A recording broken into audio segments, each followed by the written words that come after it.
Tuloy-tuloy pa rin ang airstrike sa Marawi. Kaninang na maaga pa lang sinimulan ang airstrike sa mga kuta ng Maute Group. Kabilang sa mga tinamaan ng bomba ngayong araw ang Central Market sa Barangay Dansalan. Sa huling ulat ng AFP, nasa ilang lugar na lang sa downtown Marawi ang Maute ISIS. Sumigit kumulang 100 na lang din daw ang kalaban, pero pahirapan ang pagsugpo sa mga ito dahil ginagawang human shield ang mga bihag.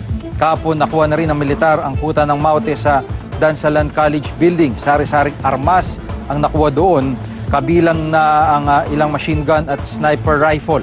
Sa tuktok ng gusali ng Dansalan College, nagtayo ang mga sundalo ng watawat ng Pilipinas. Sa paligid ito, bakas ang pinsalang iniwan ng isang buwang bakbakan at pambobomba.